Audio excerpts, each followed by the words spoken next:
YouTube நேயர்களுக்கு ஜெய் ஸ்ரீனிவாசன் குருஜி அன்பார்ந்த வணக்கங்கள். உங்கள் அனைவருக்கும் கால நேர நிகழ்ச்சிக்கு அன்புடன் வரவேற்கிறேன். அகண்ட மண்டலாகாரம் வியாப்தம் ஏன சராச்சரம் தத்பதம் தர்ஷிதம் ஏன தஸ்மை ஸ்ரீ குரவே நமः. அஜ்ஞான திமிராந்தஸ்ய ஞானாஞ்சன சலாகயா சக்ஷுர் நிர்மிதம் ஏன தஸ்மை ஸ்ரீ குரவே நமः. குரு பிரம்மா குரு விஷ்ணு குருதேவோ மகேஸ்வரः குரு சாட்சாத் பரபிரம்மா தஸ்மை ஸ்ரீ குரவே நமः. गुरवे सर्वलोकानां विशजे भवरोगिणां निधये सर्वविद्यानां दक्षिणामूर्तये नमः. ओम ह्रीं श्री गुरुभ्यो नमः. शिवाय विष्णुरूपाय शिवरूपाय विष्णवे जय सिद्धिविनायका जय शरवेश्वरा जय श्रीराम. நலமா நேயர்களே, சௌக்கியமா நல்லா இருக்கீங்களா? நீங்க நம்ம பேச போற விஷயம் என்னன்னா 12 ராசிகளுக்கு செப்டம்பர் மாதம் எப்படி இருக்கு ராசி பலன் அப்படிங்கறத பத்தி பேச போறோம். ஸோ உடனே நீங்களாம் Jai Srinivasan TV YouTube channel Tamil சேனலை சப்ஸ்கிரைப் பண்ணுங்கள். நம்ம எல்லா பதிவுகளையும் லைக் பண்ணுங்கள், எல்லா பதிவுகளையும் ஷேர் பண்ணுங்கள். ஸோ எல்லா பதிவும் உங்களுக்கு தோணக்கூடிய ஒரு நல்ல கமெண்ட் போடுங்கன்னு சொல்லிட்டு பதிவுக்குள்ளே போகலாமா? வாங்க. மேஷ ராசிக்காரர்களுக்கு செப்டம்பர் மாதம் எப்படி இருக்கும் ராசி பலன் பார்ப்போமா? 1/9/2024 ராசி கட்டத்தை பார்ப்போம். 10/9/2024, 19/9/2024, 28/9/2024 இந்த 4 ராசி கட்டத்தையும் பார்க்கும்போது மேஷ ராசிக்காரர்களுக்கு செப்டம்பர் 2024 ஒரு 80% நல்லா இருக்கு. ஒரு நல்ல பர்சன்டேஜ். எப்படி சொல்றோம்? 4 ராசி கட்டத்தையும் பார்த்துட்டீங்க இல்லையா? மேஷ ராசிக்காரர்களுக்கு யோகத்தை தரக்கூடிய 3 கிரகங்கள். அதுல முதல் செவ்வாய் தான், ராசி அதிபதி 3ஆம் இடத்துல இருக்காரு. பூர்வ புண்ணியாதிபதி சூரியன் 5 கூடியவர், 5லே இருக்காரு. இந்த மாசம் ஒரு 19-18 நாள் வரைக்கும் அங்க இருப்பாரு.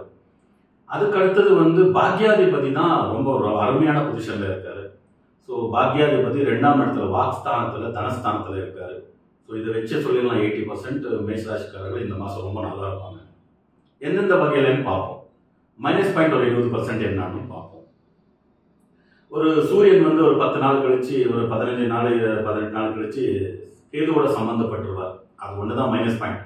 அதுக்கு என்ன பண்ணிக்கலாம்னா, இவங்க கவர்மெண்ட் சர்வெண்ட்ஸ் யார் யார் இருக்காங்களோ மேஷராசிக்காரர்கள் ஒரு 15ஆம் தேதிக்குள்ள அவங்களுக்கு என்னென்ன டிரான்ஸ்ஃபர்ஸ் அது இது எதாவது ஒர்க் இருந்தாலும் அவங்க எல்லாம் போய் செஞ்சுட்டு வந்துட்டு நல்லது. அதுக்கு அடுத்தது ஒரு 15-17ஆம் தேதி மேல கவர்மெண்ட் விஷயத்துக்கு போனீங்கன்னா நீங்க என்ன நினைக்கிறீங்களோ அதுக்கு முரண்பாடான விஷயங்கள்லாம் நடக்க ஆரம்பிச்சோம். அதெல்லாம் கொஞ்சம் ஜாக்கிரதையா இருங்க.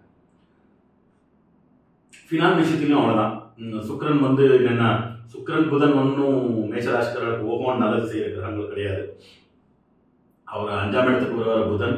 சுக்கிரன் நீச்சமடைந்த ஸ்திதியில இருந்து 7ஆம் வீட்டுக்கு வருவார், சொந்த வீட்டுக்கு வருவாங்க. அதனால தான் பூமி இந்த சம்பந்தமான ஏதாவது ரியல் எஸ்டேட் சம்பந்தமா வேலை பார்க்குறவங்க ஒரு 10 நாள் தாக்கு பிடிச்சி அதுக்கப்புறம் செய்யறது நல்லது. புதன் சக்கரன் நல்ல இடத்துக்கு வந்துடுவாங்க. அதனால ஸோ இந்த குரு ரொம்ப அருமையான இதுல நிலைமையில இருக்கிறதுனால பண விஷயத்துல பிரச்சனையே வராது. கவர்மெண்ட் சர்வீஸுக்கு நான் சொன்ன போல எல்லாம் இந்த யூனிஃபார்ம் அணியக்கூடிய போலீஸ், நேவி, ஆர்மி இவங்க, அதே போல ஸ்போர்ட்ஸ் பர்சனாலிட்டிஸ் எல்லாமே சூரியன் ஒரு செப்டம்பர் 18-17 வரைக்கும் எங்க சிம்ம ராசியில இருக்காங்க. அதுக்குள்ள உங்க வேலையெல்லாம் செய்துக்க வேண்டியதான். என்னென்ன இம்பார்ட்டன்ட் போஸ்டிங்ஸ், ப்ரமோஷன்ஸ் யாரை பார்க்கணும் செய்துட்டா நல்லது. ஸோ அதே போல வெளிநாட்டில் வேலை பார்க்குறவங்க, பிசினஸ் பீப்புள், பிரைவேட் செக்டர்ல இருக்கவங்க ரொம்ப அருமையான விஷயங்கள் தான் நடக்கும். ஸோ ஒரு 20% மைனஸ் அப்படின்னு பார்ப்போம். மணி சர்க்குலேஷன் ரொம்ப நல்லா இருக்கும். அதனால பணப்பற்றாக்குறை பிரச்சனை வராது. பையிங் செல்லிங் எல்லாத்துலேயுமே நல்லா ப்ராஃபிட் எல்லாம் பண்ணலாம். From top to bottom people, in all category people.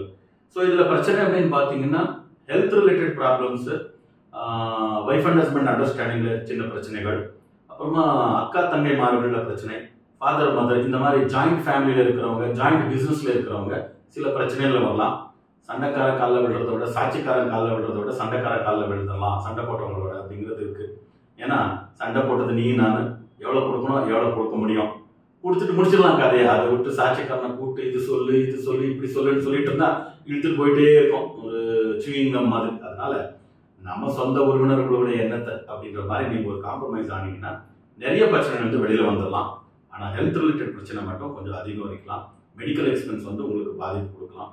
ஏன்னா மேசராசியுடைய அதிபதி செவ்வாய் 3ஆம் இடத்துல இருக்கலாம். சுக்கிரன் கேதுவோட சம்பந்தப்பட்டிருக்குது, புதன் சந்திரனோட சம்பந்தப்பட்டிருக்கு. இதெல்லாம் பார்க்கும்போது ரத்தத்துக்குரிய பிரச்சனைகள் ஏதாவது அறிகுறி இருந்ததுன்னா அது பிளட் திக்கு தின்னது, மெடிக்கல் டேர்ம்ஸ்ல ஏதோ சொல்லுவாங்க, பிளட் ப்ரெஷர் வேரியேஷன்ஸ், அப்புறமா சின்ன ஆக்சிடென்ட், மூளை சம்பந்தமானது. மூளை எப்படின்னா போன்ஸ் ரிலேட்டடு, ஜாயின்ஸ் ரிலேட்டடு, சின்ன ஆக்சிடென்ட் ஆச்சு, ஏர் கிராக் ஆச்சு, ஒரு சின்ன சர்ஜரி பண்ணணும், இல்லை ஃப்ராக்சர் ஆச்சு, கொஞ்சம் ரெஸ்ட் எடுக்கணும், இந்த மாதிரிலாம் வரலாம். அதனால ட்ராவல் அதிகமாக இருக்கிறதுனால ஃபுட் அண்ட் ஸ்லீப் சரியான சமயத்துக்கு வராமல் கொஞ்சம் பிரச்சனைகள் ஏற்படலாம்.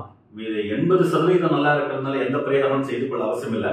நார்மலாக நீங்கள் எந்த இடத்துக்கு போகிறீங்களோ, ஒரு பிஸ்னஸ் ட்ரிப்பாக போகிறீங்களோ, அந்த ஊரில் இருக்கக்கூடிய ஒரு விசேஷமான கோயில்கள் சிகிச்சைக்குன்னா அங்கே போய் சின்னது பூஜை போட்டு வர்றது உங்களுக்கு எல்லா விதத்துலையும் உதவும். இந்த மாதம் 80% பாசிட்டிவை நீங்கள் நல்லா அனுபவிக்கலாம். சரியா? ஸோ எல்லாம் வல்ல சித்தி விநாயக சர்வேஸ்வர சுவாமி உங்கள் அனைவருக்கும் ஆயுர ஆரோக்கிய அஷ்டேஸ்வரத்தை அனுகிரகம் செய்யணும்னு பிரார்த்தனை பண்ணிட்டு மறுபடியும் புதிய பதிவுடன் சந்திக்கும் வரை உங்களிருந்து விடைபெறுவது உங்கள் ஜெயா ஸ்ரீனிவாசன் குருஜி. லோகா சமஸ்தா சுக்கினோ பவந்து, சர்வே ஜனா சுக்கினோ பவந்து, வசுதைவ குடும்பம்.